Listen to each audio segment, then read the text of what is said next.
All right, you are now tuned into the Rotated Views podcast. I am your host, Jimmylee Velez. I'm here with Gabe, Goose, Heck, Sean, and Christian.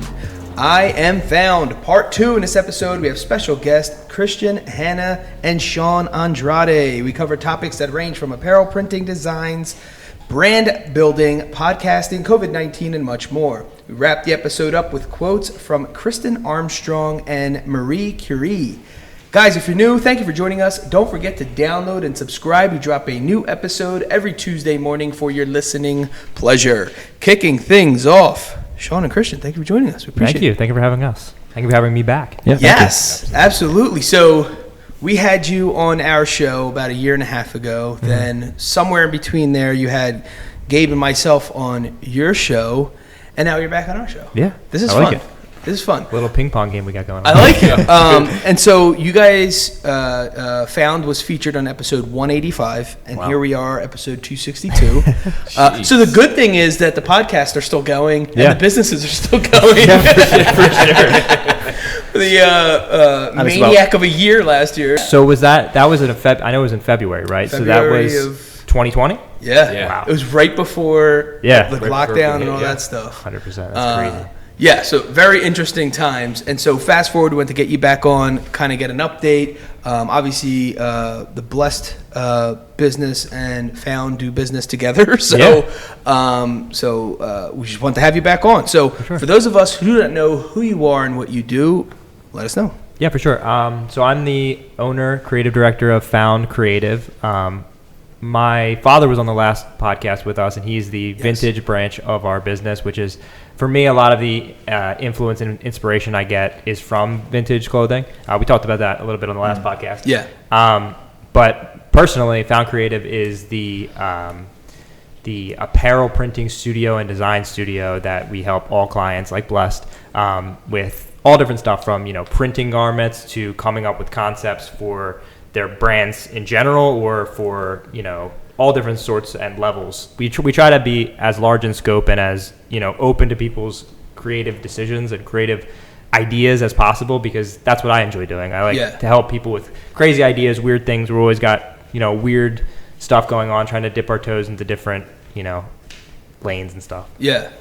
Yeah, and I think that's what makes it fun, right? When Absolutely. You help someone build almost their vision. So they come to you with something, and then you just help develop that. Yeah, for sure. One of my design heroes is Tinker Hatfield, who famously worked with Jordan to create the Jordan brand, basically. And I always try to emulate that kind of design system where I'm inspired by what people tell me or what people do in their own businesses, and I use that to kind of give them back a product that fits with what they're trying to do and fits with like who they are. Yeah. So explain a little bit about the vintage influence, right? Mm-hmm. And so what do you find, what's inspiring to you? I know outside your dad obviously has an influence on you, for sure, and his style, but was it did it start there and now you kind of grow into your own thing? Yeah, I mean, before vintage, my dad got me into hip-hop too, which is, a huge influence, I think, on what all artists and designers do nowadays. I mean, a big part of hip-hop is appropriation. I mean, the first hip-hop records were, taking samples from disco and soul and all these other genres to create their own thing. And that kind of appropriation has kind of bled into all of art and all of modern art. And that kind of, my father got me into that, but then vintage was this other thing where it was like, it was kind of a door right into the past of like what worked with apparel printing and what worked with brands and stuff like that. And I've always kind of been interested in like that kind of engineering aspect of business where like what makes this company tick? Why does Supreme, the biggest streetwear company in the world, why does this particular brand do well? What are they doing differently than their competition and stuff like that?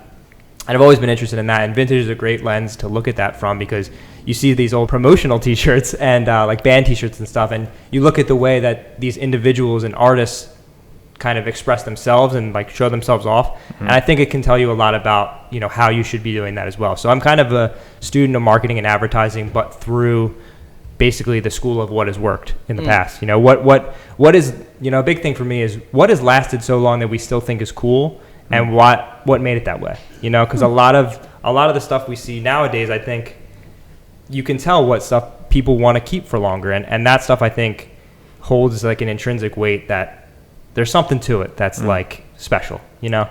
What is it, do you think, that influences the buyer or the audience so much that they want to purchase it? They want to buy into that style, that movement, and then it is so much buy-in that it lasts.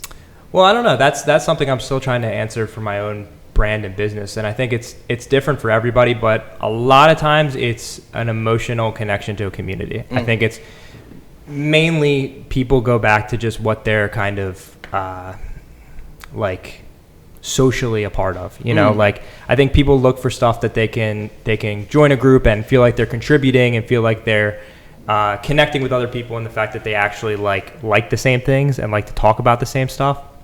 And so, like, for my brand, so for Phound, we have a whole line which we actually talked about after we recorded our first podcast, which is Filipina, which I hadn't started at that point.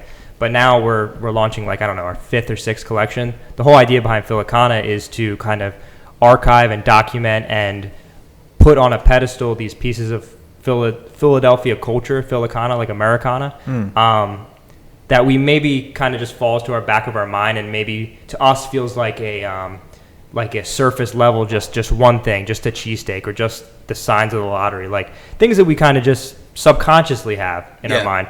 But I like, as an artist, want to bring that to people's attention and be like, okay, but what else does this mean? What does this tell us about culture? Like, it's sort of like an anthropology in a way. You know what I mean? Where, like, you know, anthropologists will go and study these cultures, and they'll be like, oh, well, this is how they, you know, do marriage rituals. This is how they do religion. This is how they do whatever, right? And I think that's the way you study culture from an outside perspective. But what if you do that from an inside perspective, and you look at, like, Philly culture? Like, what makes it different than New York? What makes it special? What makes it tick? What are people thinking about, you know? That's what, like, that's where I'm coming from with that whole idea, you know? Yeah, I mean, I think of the person behind the brand too, where there's people who've created brands and you don't know who they are, right? And then you have people who are literally the face of the brand, and it's, where do you want to be? I think it falls into that person's you know, discretion, obviously. But what do you think is where you would like to land? Versus what do you think works better? Well, I think the ultimate goal with Filipina is to have other people involved. Yeah. I really do like to collaborate with people, and I don't approach any of this from the perspective of, like, the, you know, the authority on what is and what isn't Philadelphia. You know, I think even a lot of the things that I've touched on right now are things that come to my mind when I think of Philadelphia. And I know that there's, you know, 4 million people in the Philly greater area that probably all have their own ideas on what is and isn't Philadelphia. And ultimately, I want to start a conversation and have those people be involved with what we're making. So to answer your question, I put myself at the focus and as the center point of it to kind of get everybody else out of their shell. Like, I want to be the example of, like, hey, I'm gonna, like, for example, this collection, I'm singing in a song for the first time. I'm not a singer. I'm not a very good singer. But it's one of these things where I want to try it out, and I want to do it because I have a very clear vision of what it can be. And so I kind of want to open that up for other people and show them, like, hey, look, this is what I'm doing. What do you think about what I'm doing? Would you wear this? Would you join in this thing? If we ran an event or had a pop-up, would you come? But also at the same part, be like, every conversation I have with Filipina starts with the idea, but it quickly changes into, oh, well, I was down at this place and I had this example, or my grandmom used to give me lottery tickets on Christmas and this and that. And it opens up people to talking about the thing that I want. And that's really the point. Like, the point is not to sell clothes necessarily. Like, yeah, selling clothes would, you know, float my business and help me keep doing what I want to do. But ultimately, I want to start those conversations because that's what I see Phound as a greater outside of Filipina as. Like, I'm going to be making stuff for the people of Philadelphia probably until I die. So, like, it'd be good to have the brand where all of that conversation is centering around, you know? That's kind of the idea. So for the folks that don't know and are not yet familiar with Filipina, explain the collections that you already have coming out. For sure. Came out with. So the first collection I've done, and I've now ran this twice already, is the Looking Like a Winner collection, which is each of these are based on a surface level thing that anybody should recognize if they're from Philadelphia or have lived here or whatever. So this one is based on the lottery, the PA lottery, which is a Pennsylvania thing, but you can't go to any gas station, convenience store, Wawa, and not see the signs, the A-frames, all the bright stuff. And my whole idea behind that was we see these bright signs everywhere, and obviously from an advertisement's point of view, they are just trying to get our attention. But I thought that the thing that was interesting is a lot of Philadelphians, that is in the back of their mind. They don't really think about those bright neon signs, even though they're bright neon signs. Right. And so my whole idea was, well, people also don't realize how lucky they are, right? Lucky, lottery. To live in a place like Philadelphia, to live in this country, I think a lot of, if you watch 6 ABC, a lot of it's negative. A lot of it's what's wrong with this city and what's wrong with this country. And I think looking like a winner is kind of asking people, hey, maybe take a second glance at all the stuff around you and look at how lucky you actually are to be here and to be around this stuff. And that's kind of where looking like a winner comes from. So, and a lot of the clothing, similar to kind of what you guys do with Blessed, I want people who wear it to feel like, hey, I'm lucky. Like I'm lucky. That's our kind of emotion through that collection. And I could go on and on. There's a couple more collections, but Stake Your Claim is the one that we're running next. And that is all about the conflicts surrounding cheesesteaks. It's a little bit of a tongue-in-cheek collection. Like, I'm not trying to be super serious about any of this. Obviously, I'm singing on a song, so I'm not taking myself super seriously. But there's always like these, and you guys did a podcast episode about this. There's always, different sides to the story with cheesesteaks. Are you a with or without guy? American whiz? Are you like this roll, that roll? Do you like this place, that place?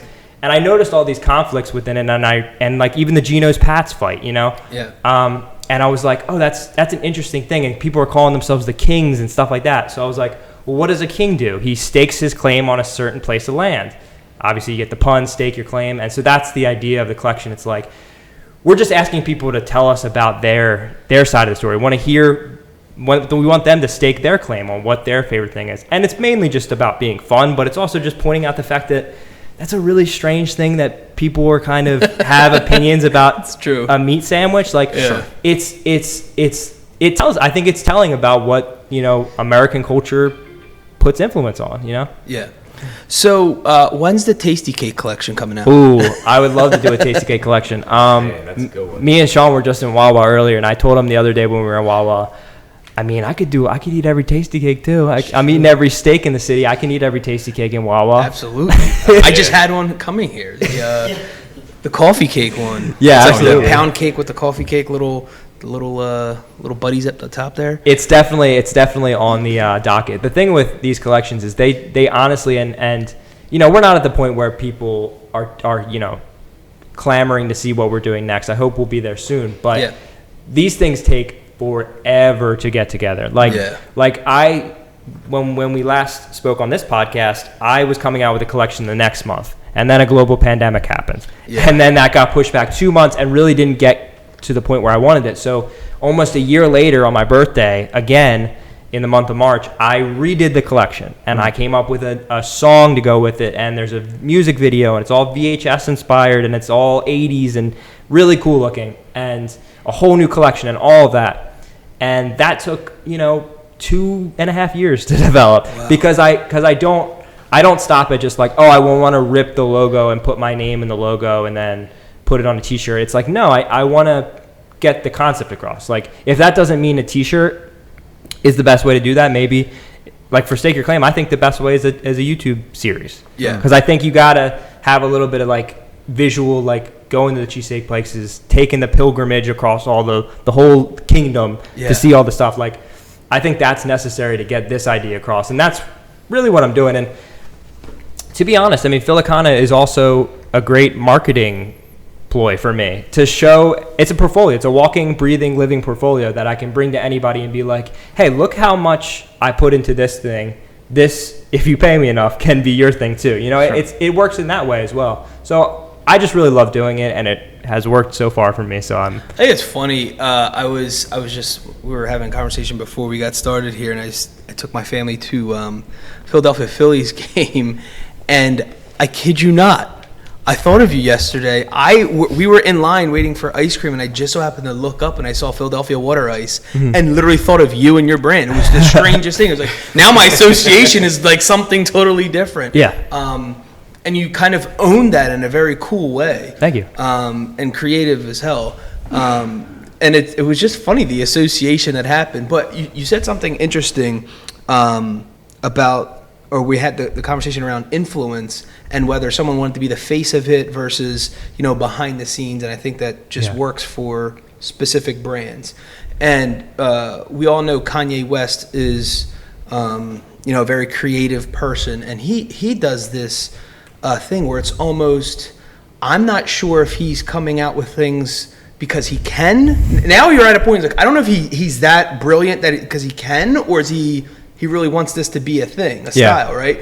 So now we're at this weird, I'm like, is he messing with us? Because some of this stuff, I see no fashion in it, right? And I see and it's very bland, it's super plain. And I think in the same sense, he's trying to say, I can sell anything. Literally, I'm selling these really baggy jogging clothes and these really goofy looking slides. And so where do you think where it becomes not culture vulture, but more of like, you're just taking advantage of the situation that you're in because you're so influential. Right.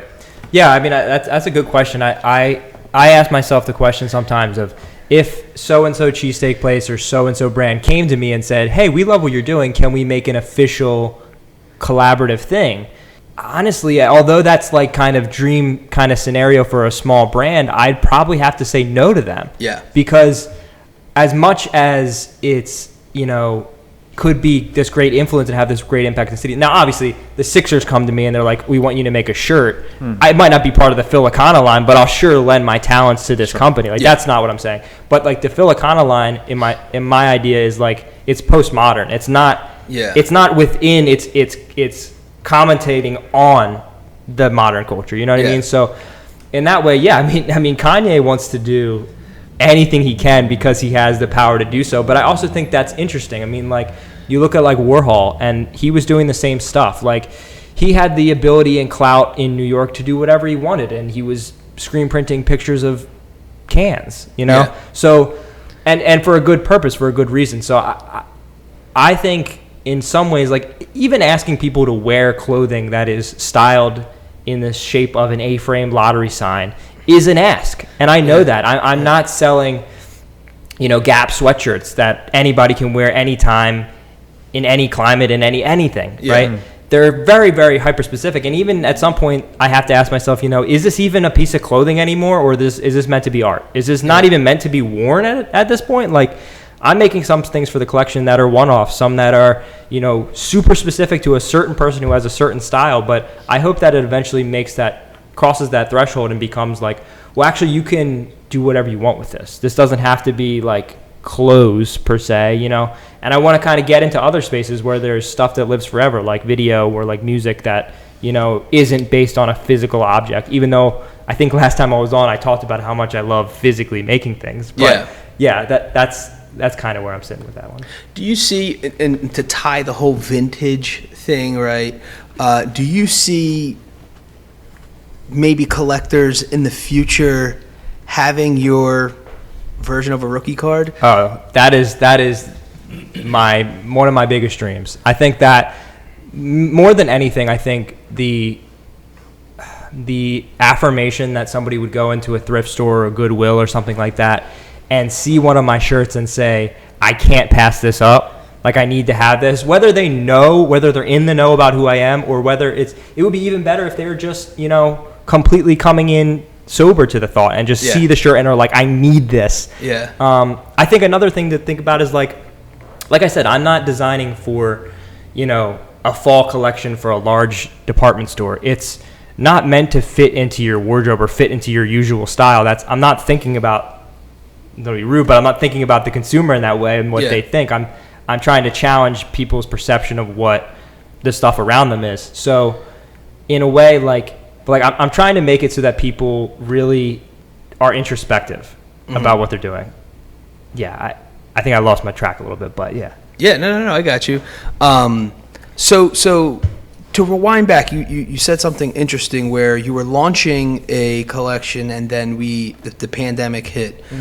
So can you talk a little bit about the effects of the coronavirus and how you managed it, how you navigated through all that? I know every business, large or small, has been affected. Just to what extent and how you went through it. Yeah, I mean, it's been a roller coaster. So I mean, as far as personal contact that I have, my business has with people, I'm pretty low contact. It's me and Sean, and when the pandemic started, Sean wasn't even working with me yet. So I rarely come in contact with people. So a lot of the time that was actually helpful to my business because people didn't have any squeamishness of me leaving a box of shirts out and then picking it up and sending me money through Venmo, right? Like that kind of greased their wheels and like made it all fine. And people still needed stuff. There was less, event work really, but also more, side project work and things that people were like, oh, I have this brand that I've been wanting to do. Like, can we work on this? So it's still been okay in that way.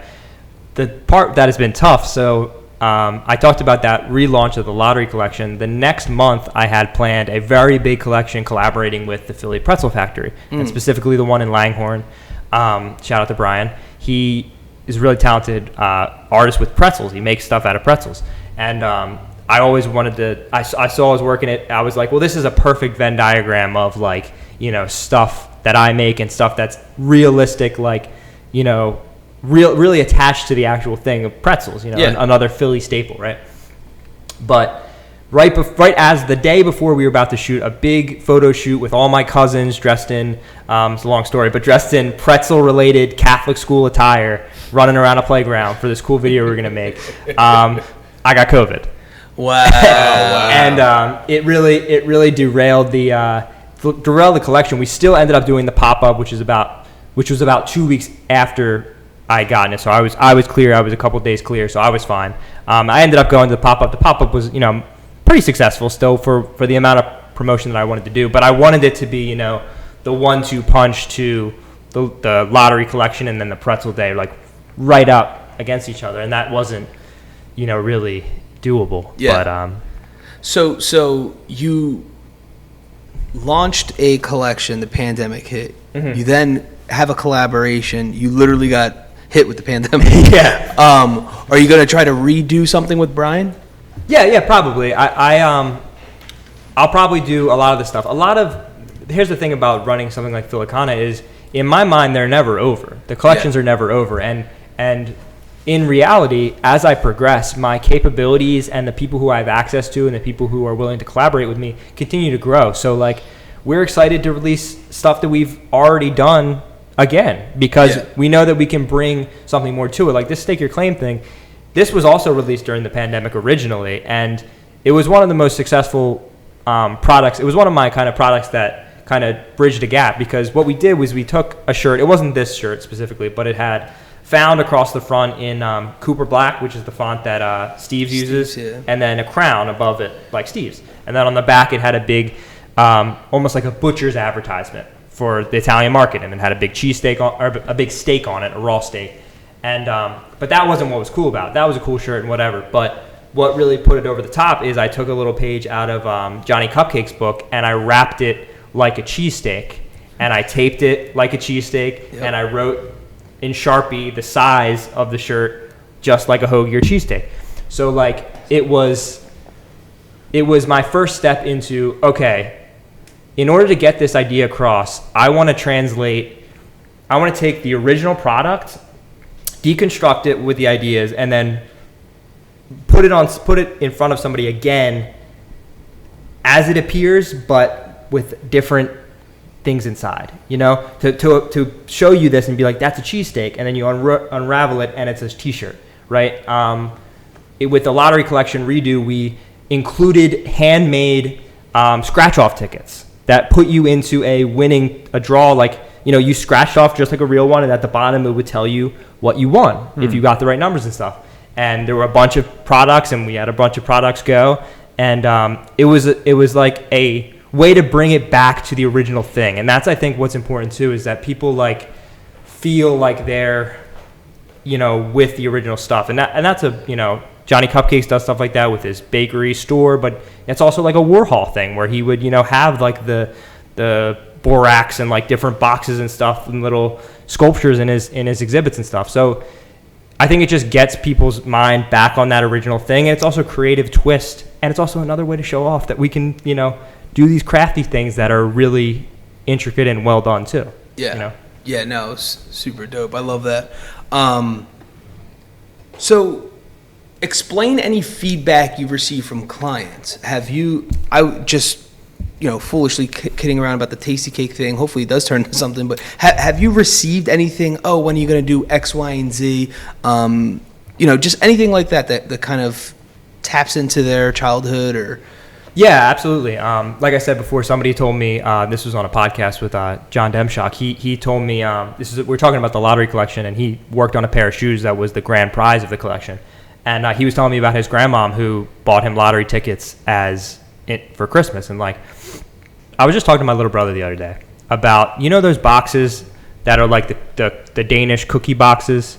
And in everybody's house, you open them up and they're not cookies, they're sewing. Yeah. And what's so weird about that is, why do we all have that same memory? Like, was this a advertisement that they ran that were like, you can put your sewing stuff in here? Or like, did somebody did like what's her name, Martha Stewart, get on and be like, you got to use these boxes? Like, what happened that everybody's grandma was like, I got to keep this box? Like, and it's stuff like that where it's like with the lottery, like I got lottery tickets in my birthday cards all the time, but like, you grow up and you don't do that anymore, and you forget about that. You know what I mean? You forget about how lucky you were to get those and how fun it was to play that game and stuff as a kid. So that's, again, going back to the collection, that's how it comes back. So yeah, it's a lot of people say stuff like that. I mean, the in-person and conversational success of this brand just speaks volumes. Like, whenever I talk to people, even when you get somebody who's like a Philly hater or like a Philly self-hater, you can still get them on, like, because not all the collections are meant to be this, flowery, we live in a beautiful, perfect society. That's not the point either. Like, it's to, because I mean, the cheesesteak conflict has escalated a couple times to some bad extents, and probably caused some fights at Phillies games and stuff like that. That kind of stuff too is like not, it's not off the table either. So like, even people hate on Philadelphia, it's like, okay, but recognize why you hate. Like, why do you hate that? Why do you think that's stupid? Like, there's a lot of people who self-hate about cheesesteak specifically because it's like, well, that's not all what Philadelphia is. What about the arts and the culture and the universities and blah, blah, blah, blah, blah, blah. And I'm like, great. Like, yeah, you're right. Like, why are we so obsessed with this sandwich? You know what I mean? And that's kind of like, that's kind of interesting too, I think. Yeah. For all of us to think about. Yeah. I like it. That's cool. Yeah, because I get with the Blessed brand, we get feedback. I call it feedback. We get feedback all the time. Some of it's awesome. Some of it's just like, okay. Yeah. But what I enjoy about it is that they're wanting to interact with a brand. You know what I'm saying? Like, they're not coming to me because they know me or they're comfortable with having a conversation with me outside of clothes. They're actually enjoying what we're putting out and producing, and even felt compulsed to say something. Right. How can I interact with that brand? That's where I find it fascinating. There's something there. Yeah. And if you're utilizing that feedback, I'm not saying, because listen, we've gotten awful feedback between the brands, the podcasts, and everything else. But everyone has, right? Yeah. So everyone here has gotten terrible advice on life from someone, right? Yeah. But it's how we utilize that, right? It's almost like going back to your parents giving you great advice and how you applied that to actual life. Mm-hmm. So looking at your brand, what feedback people are giving you and how you're actually applying it. I guess that's what I'm trying to say. Yeah, I mean, with this collection specifically, there's a huge emphasis on interaction, because we need to hear about the culture and the conversation of the cheesesteaks. That's a whole point of the collection. And so, like, we made a survey that you can take. It's in our bio right now, and it's just 10 questions or 10 or 11 questions about like cheesesteaks. And it's like, what's your best drunken cheesesteak story? Yeah. With or without? What rolls you like? What all this stuff. And sure, it's a little insane to do that. That's a little bit of a weird thing to do, is to come up with a cheesesteak survey and ask people to fill it out. But it's I love it. All in the sake of the fun of the collection, you know what I mean? And every video of the collection, we're going to end it with, like, stake your claim. We want to know what you guys feel in the comments, because I talk to Sean all the time. We put out a ton of video content, a ton of YouTube stuff, a ton of podcasts, and the best thing I could ever get is a comment. Yeah. Like, likes are nothing to me. They're just a number on a screen. I don't really care. Yeah. Views are a little bit more, because it means that, somebody's watching, but like, a comment and a thoughtful comment, an insightful comment is the best part. And I've realized that like I have to be proactive and I have to be like focused and like pushing to have people respond and have people talk to me. And that kind of goes back to your question before about, are you the center of the brand? Are you the focus? Are you the face? I gotta be, because there's gotta be a face to talk to. Yeah. Otherwise, nobody's gonna talk to a wall. But if they feel like there's somebody there, even if they're coming to hate on me, at least there's some back and forth developing, because that person will come and hate, but then somebody will come to my defense. Yeah. And then another person will meet them, and then they'll have a friendship, and then they'll, connect over the table with our brand. You know what I mean? Yeah. Yeah. I think there's absolute brilliance in comments. I mean, sometimes I go just straight to comments. Yeah. Like, I briefly look at what this is about and I go, because I'm going to get just as entertained or even more entertained in the comment section. But in a specific constructive way, there is some value there. Yeah. Whether someone's ripping an artist apart or they're just complimenting, oh my God, you're the best thing ever. Yeah. Either way, there's something. And I remember at one point, I think it was Instagram. I don't know if it was Instagram or somebody was going to delete comments altogether, remove the comment section. And all I could think of, this is literally the only reason what's keeping me here. Yeah. Is feedback. Yeah. It goes to the just quality. You go for a quality of life to a quality of sound. When we're all listening, when we're getting this started, can you hear me? Can you hear me? This is giving us feedback. And if it's not right, or if it's not, we got to make the adjustments. It's the same thing with building a brand. It's if you're not listening to people are telling you day in and day out, this sucks, fix it, and you're not listening at all. And they're the same people you're trying to sell to. It makes no sense. Yeah. So I think that's cool as hell. You got the survey, you got the commentary. So explain a little bit about adding Sean to the team, for sure, and how that came about and why. Yeah. So me and Sean. Sean, do you want to tell a story? I guess, yeah. Sure. Yes. Tell them how we met, I guess. We met at school. We both rode the same train, and I was like, oh, I recognize your face. Yeah. And then we just became friends after that and started talking. Yeah. We had a lot of the same classes. Yeah. It was in high school? College. Yeah. Okay, got it. Yeah. We both went to University of the Arts on Broad Street for graphic design. Nice. Awesome. And then like a year or two later, he just hit me up and was like, hey, you want to work for me? I was like, yeah, sure. Let's do it. Yeah. Nice. Yeah, Sean, I knew Sean had some like audio technical skills backed up, and I was like, oh, that'll be useful because I don't know how to do any of that. Yeah. And I also knew, me and Sean worked on like every project basically in school together from that, at least like back and forth, like showing each other stuff. So I was like, all right, he's good enough to, help me out with this. Like he knows what he's doing. So that was the easiest hire ever. And we've been working on stuff ever since. It was like still a couple months before we started a podcast, right? Yeah, like 3 months. Yeah. So explain that part. What made you transition to the podcast? Because I like the way you were doing. You were kind of sharing your experience initially, what you had, and in the background you have some of your stuff, branded things. So explain that and why the podcast. And yeah, I mean, so our first podcast is even one that's kind of taken a back seat as of late. So we started with Phound Time, which the idea behind that was just to sort of find time whenever we could, because we're super busy, to record a podcast. And the podcast topic, for the most part, would be on Phound. It'd be Phound Time.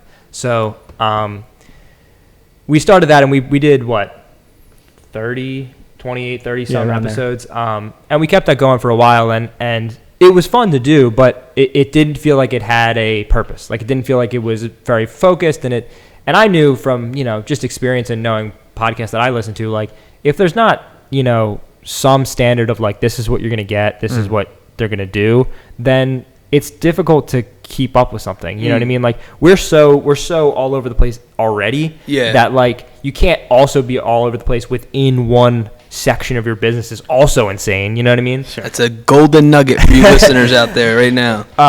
And so what we really started to focus on was like, okay, well, we have these shows that do work. Whenever we have vintage resellers on, a lot of them, my dad's friends or my friends from Instagram, they do really well. They do significantly better on the views, and the only the only reason in my head that was the truth was because we were giving something that people didn't necessarily get a lot of the time. Yeah. As number one, these dudes didn't really have a platform to talk about. There are a couple other vintage podcasts, but they're all like at the same level that we are right now, but with half of the production and half of the thought and time put into it, mainly because they're run by guys who are really busy and who are picking all the time and are in these places all the time, so they don't have time to, do a podcast, or at least if they don't have time, they don't have the focus to do it or discipline.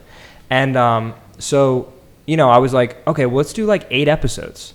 And like, that's a good number. Like I like the number 8. That's what I wore in high school football. That's a good number. And it'll last about a season, right? Like it'll last about a season if we do them bi-weekly. So, I like scheduled the podcast, and we had our friend Aiden work on the animations and the intros and stuff.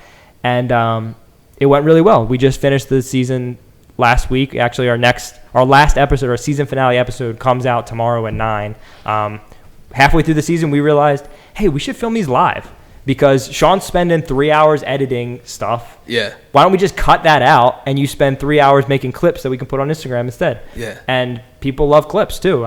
We've noticed people love little snippets, and so we started doing that, and it's just been really fun. A lot of people, I think one of the proofs that I'm ever doing something well is if the people who are like making stuff very similar are already interested. All the vintage resellers and stuff are interested in our show, and I'm like, oh, well, that's got to be your early adopters, right? Like that's got to be the people right before the horde of fans after that come in. You know what I mean? So like, if they're interested in our show, we're doing something right. And basically with that show, it's like we have guys on, they sit next to me, and half of it's show and tell, where they bring in their best pieces and show them in a way that's not. They're not selling. They're not. It's not an auction. There's a lot of auctions on Instagram for vintage stuff. It's not that. It's just about the piece, about the story, about how they got it. And we just talk, all these little weird hobbies that these guys get into and the little weird things they collect and stuff. Yeah. Yeah. So where are you guys at now with the podcast? We're doing another season of what we do. That'll begin about a week and a half from now, and we're switching to weekly. So we're going to do an episode a week, another 8 episodes to run us through the end of the year. I'm really excited. We got some bigger guests on. I think we've locked in at this point Ruben, who's the guy who popularized the Mitchell and Ness jersey back in the early 2000s. He's a really big name around here for streetwear stuff, at least. We have a couple great episodes planned. One about how to start a vintage store. One about what running a vintage pop-up event is like nowadays. Part of the idea of what we do about the podcast is to kind of archive and just survey it. Like, we just want to show you what it's like right now doing this. Because it's probably, by most people's estimate, vintage is going to change a lot. Really quick. Different stuff's going to be sold. It might be less popular. It might not be on trend anymore. I mean, the trend's already lasted pretty long, but a lot of them are worried that it's just going to bottom out. So we're kind of trying to capture the moment a little bit. Yeah. So it's interesting. Things come in waves, right? And I love that you're capturing the now, because I just saw one of my buddies posted on social media collecting baseball cards and basketball cards are back. Yeah. And so he dug up his collection that has been frozen in a time capsule basically for 20 years. And he had stuff that he's like, oh my gosh, I don't know what made me preserve these when I was 10, but for whatever reason I did. And now here I am, this 30-year-old man, looking at my own collection in complete fascination. Yeah. And I found that to be there was something so rewarding about that. I was living through him. It wasn't even my collection, and I was excited for him, right? And when we had your dad on, we were talking about when you find, not necessarily you have to find the Holy Grail of anything, but it was just something that means it's the Holy Grail to you. Yeah. It means it's important to you. The guy had basketball cards, I'm they're nice, but to him they meant the world. And all I could think of is wow, imagine opening up a time capsule of 20 years ago when you were a kid, and you're looking down and you're like, oh my gosh, and imagine a flush of thoughts and memories that are just rushing to you, because heck, you did that recently too. You had all these I pulled out an old drawstring bag We had moved to a house 3 years ago, and I was just rummaging through it, and I opened it up, and it's a book that I put all Michael Jordan, Scottie Pippen cards in there, and they just stayed in there. I never took them out. Mind you, I was 10 years old when I did that. I'm 40 now this year, and they just been sitting in there, and they're like in pristine condition, and I'm like, the worth of these gotta be something. I'm like, yo, this thing's gotta be worth something. And it's a lot of them are duplicates. There's a couple all-star cards that are okay, but then there's like the Upper Deck came out with their style cards, and Fleer had their own different things going on. And I just remember at Christmas as a kid, my parents got us each. I was into basketball, and he was into baseball, so they got me like this big box of just like was it Upper Deck? I think it was Upper Deck or Fleer, a box of cards, and I would just sit there, unwrap each package, and just rummage through the cards, and then pick out what I wanted and save them. So I mean, here we go. It's like 30 years later, they're still in pristine condition. So random. I took my son to a flea market, or no, me and Goose went to a flea market, and we found baseball cards in the old school waxed wrapping with that hard piece of single gum that was in there. And then so I remember, so I ran home, or we got home, and I ran to my son. I'm like, this is how we used to open up baseball cards. And I got different packages. They're from like 87 to like 1992. Yeah. Classic. Just that being alone, that nobody has opened them from that long time ago. So it's literally my childhood, and like just right there. And I was opening him, and he was opening it and just staring at me because of my reaction. I'm saying all of this to go back to you about you capturing the scene now, and if you fast forward 20 years from now and you watch, you guys are gonna laugh or whatever, absolutely. Cry, whatever, and it's like so dope. Yeah, it's for sure, and like we talk about that all the time. Like one of my favorite things to do, honestly, is to like we play a game where every year I like to do a little recap. Last year was our first time we ever did like a video recap where we did a podcast about the 10 best things I'd made the year before. Nice. And me and Sean have talked about it like maybe 5-6 times now. Like pretty much at the end of every month, we're like, did anything this month crack the top 10? Yeah. Like did anything like really knock us out of the park this month? And like that's become a fun game that we can play together, that we can be like he and we have totally different opinions. Where he's like, no, that's easily top 3. I'm like, dude, I was tired when I made that. Like, I don't even like that thing anymore. And he'll be like, no, that's the best one. And I'm like, all right. So, like, that now, like, even with the small amount of stuff that we've made now compared to what you guys are up to, 200-some episodes. Yeah, for sure. Is so cool to look back and be like, oh, what were we doing at that point? I mean, like, you know, I don't know if I've told this on my podcast plenty. I don't know if I said this on the last one. One of my favorite things my dad's ever found, and it's not because of what it is necessarily, but it's where it's from and who it's from, is a shirt that Shepard Fairey printed when he was in college at RISD for a brand that predates Andre Has a Posse's whole thing and Obey and all of that. Wow. It's like The Shining, and it's the scene where he's breaking through the door, and I forget what it says on it, but it's got a whole thing, like a repeated. It looks like something Shepard Fairey would make, and we don't know that it was like screen printed by him specifically, but like there was only like a couple people working with him at the time. It was like him and his buddy, so like it was either him or the other guy. It's from this time. It's from this specific artist who now is one of the largest names in all of art in general. And to me, that's so cool. Like, could you imagine if you knew somebody or you knew an artist and you were able to look back so far into their catalog that it's like they're like primordial, like just beginning kind of first steps. Yeah. Like we were watching, you showed me the Antique Roadshow clip of Kanye, and it's like this guy had Kanye's drawings from when he was in like high school and like college. Was he, you know, it was all at all these fine art schools and stuff. They're really good, by the way, but you don't think of him as like a visual artist necessarily, but like that's so crazy. Like that's so cool to just see, like, and you can see like in some of the work he did, like you can see where he didn't do the paintings for My Beautiful Dark Twisted Fantasy, but like you can see in his high school stuff where it's like I see where he could have given that idea to somebody else and like got there. Yeah, it's like just so cool. And so for me to be able to do that with myself someday and be like, oh, remember when we were making this thing and how it eventually became that thing? I really like that. I'm very OCD like that, where I like to look back and like obviously I love nostalgia and stuff like that if I'm into vintage this much, but like, yeah, I'm really enjoying that. That's cool. What's something that you guys haven't done that you want to do when it comes to Phound? That's tough. I mean, I'm so focused on like what we're doing right now that it's really tough, especially since we got a collection coming out like this weekend that it's tough to see that far into the future. But I mean, mainly I want to like continue to collaborate. Yeah. Like, I think that's the biggest thing, and that's one thing that I've emphasized in this collection in the products we made as well, is that I want to like get people involved, get people wanting to make stuff with us. Like, things like that are like really what I'm craving at this point. Yeah.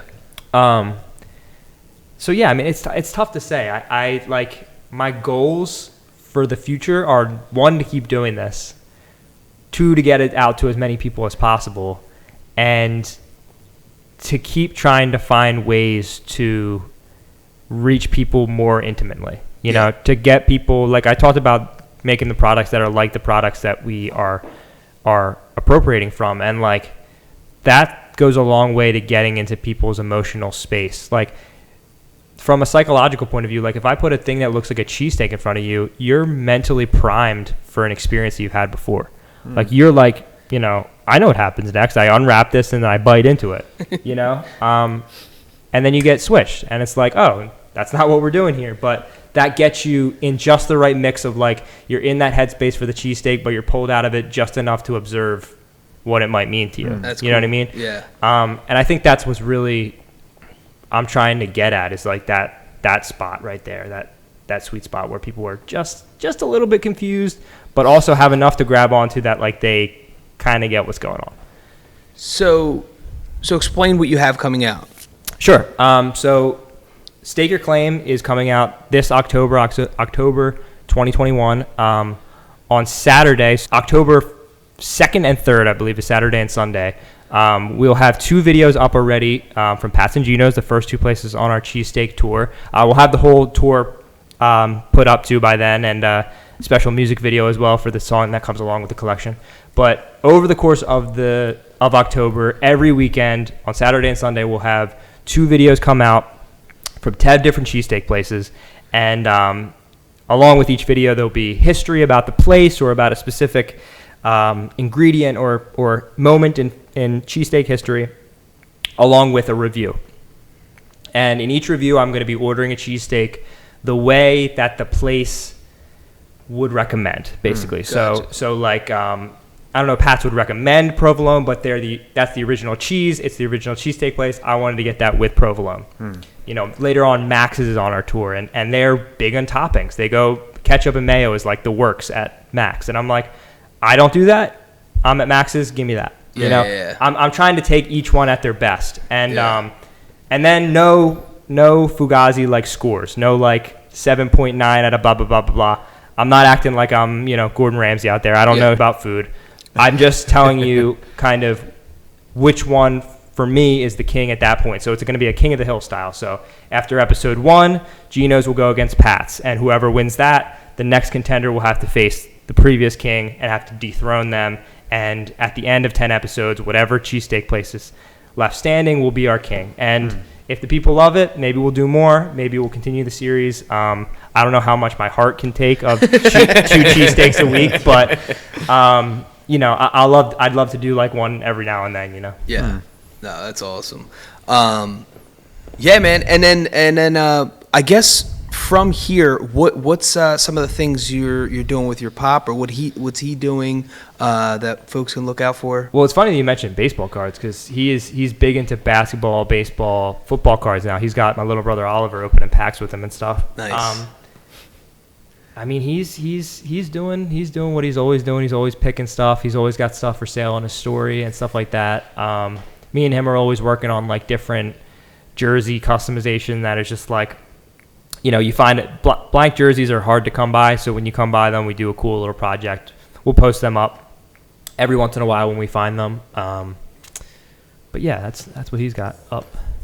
Cool. All right. So one question that I love to ask we ask every guest, and I'm sure we asked you last time, but how do you manage the work-life balance? So how do you go from in and out of things you have going on work-wise versus how do you keep your personal life, or is it all smushed in together and it is kind of this is your life? Generally, poorly. Yeah. That's definitely a skill that I'm always working at. I think especially during this summer, a huge personal goal of mine was like to take time off and like go down the shore and like spend time just doing nothing. Yeah. And doing a podcast and running a collection. We didn't even talk about, you mentioned a little bit, Thicker Than Water was our collection we ran for 3-4 months throughout the whole summer. Sticking with one collection that long was a challenge too. But yeah, I mean, like, I have to personally, because I'm very much like work. Like, I started work today at 9. I'll probably leave here and still do some stuff at home at like 11. Yeah. Part of it is like, well, it's just me and Sean. So if I don't do it or he doesn't do it, it doesn't get done. Yeah. So sometimes you just have to do shit that, puts you out of some sleep. But like, for the most part, I've found my nice groove. I have a very odd sleep schedule. It's usually like 10 to like 2. Like, I'm up at like 10 in the morning. I don't get into work till like 11. And like most people are like, what are you talking about? How do you get in there? That's just what we do. Like, we work well at night. We'll record podcasts at 7, 8 o'clock. Like, we're finishing stuff up so that I always work under the mentality of like, finish it today so you don't got to do it tomorrow. I like to, also I like to get one thing done a day. I like to have a post up. I like to have a thing in my head that like, we did that today. Yes. It just helps my brain to like, narrow in on it. But, I work on a lot of different strategies to try to keep myself from working too much, and I usually still work too much, but it's a constant thing, constant battle, but it's fun. So one recommendation for anyone who's trying to start a small business or is thinking about it. So I remember what I said last time. Yeah. Last time I said start now, which is still great advice. But on top of that, I would say start now, but give yourself time.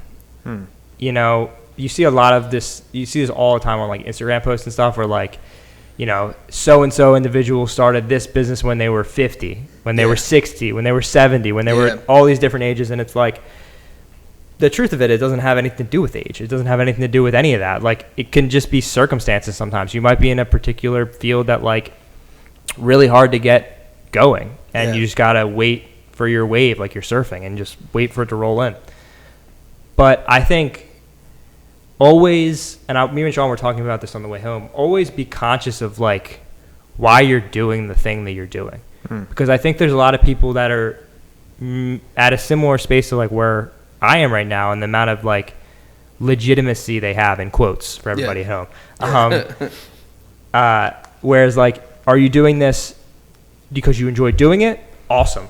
Are you doing it because you want to sustain yourself? Awesome, but that comes with requirements. That has prerequisites, that it has to give a certain amount back to you. It has to be doable along with the rest of your life. You have to make money off of it. You have to do all these things. So like, I would say for small businesses, define what you're doing, define what you're doing it for, and use that to figure out like, okay, how much time should I allocate to this? How much should I wait to see if it's going to work out? Stuff like that. I love it. Yeah, I mean, I just heard I don't know what the heck I was listening to. I make a point every morning, whether it's on my drive in or drive home, to listen to something inspiring. And I was listening to Steve Harvey, and he was talking about a similar concept of saying it's never too late. And how you just said, such and such started a business. But I didn't know this, but his whole point was to write your goals down anyway. So he's saying write your goals down. He's like, I wrote the goal of I've always wanted to be on stage and be a comedian. He's like, I was 9 or 10 years old. He said, you want to know the first time I was on stage as a comedian? I was 37 years old. And I thought about that. I'm like, oh my gosh, I thought he's been doing like and it was just amazing to me. And then he said, and so did the barber. Everyone remembers Steve Harvey when he had that crazy lineup. He was getting 4 haircuts a week. And the first time he was talking about the first time he got a haircut from that same barber was in 1986.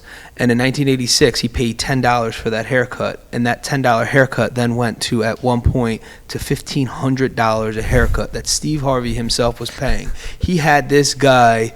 He was paying this guy $6,000 a week through haircuts. And then he said, we had to watch the guy because then I, shaved my head, and now all of a sudden this guy, and Steve Harvey gave this barber a severance pay. How crazy is that? Anyway, this all kind of boils down, but he said the whole time that guy never strayed from who he was. He was a barber. Mm-hmm. He says he was still giving me that $10 haircut. Right, it was just what value I was putting on it because I had to call him, come to California, and I was flying him in, doing all that stuff. But it was still, he was so good at what he did that it was worth $6,000 a week to Steve Harvey. And he said he gave him a severance pay. And what did he do? He said, how Steve Harvey says, he said he cut more hair. How did he cut more hair? He has 2 beauty academies, like 7 barber shops, and he just kept going. He's like, the guy makes $3.5 million a year now. Right.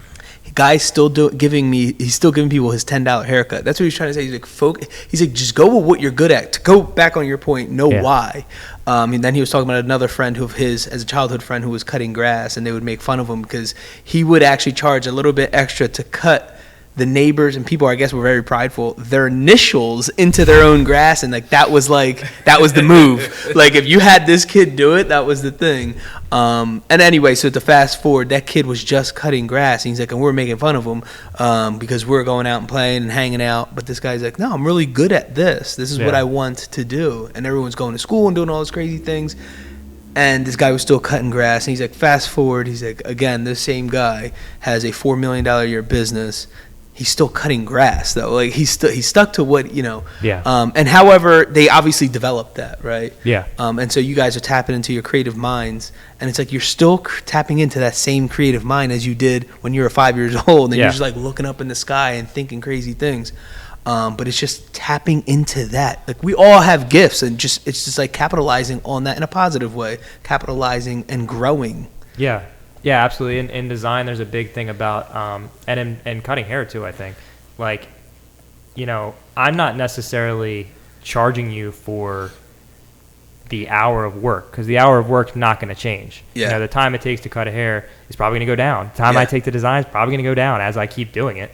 But I'm not charging you for that. I'm charging you for my entire life up to that point, including that hour. Exactly. And for most people, there's a certain amount of people that don't care about that won't buy into that, won't believe that. But there's also an amount of people who are really great who will and who will pay that price, whatever it may be. Yeah.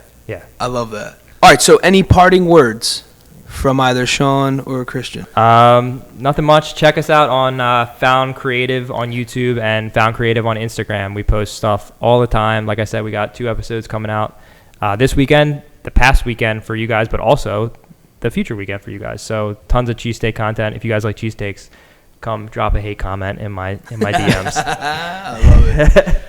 Awesome. All right, we'd like to wrap things up with quotes, and the first one is by Kristin Armstrong. When we focus on our gratitude, the tide of disappointment goes out and the tide of love rushes in. And the second one by Marie Curie. We must have perseverance and above all confidence in ourselves. We must believe that we are gifted for something. I Am Found, Part 2. In this episode, we have special guests Christian Hanna and Sean Andrade. We cover topics that range from apparel printing designs, brand building, podcasting, COVID-19, and much more. We wrap the episode up with quotes from Kristin Armstrong and Marie Curie.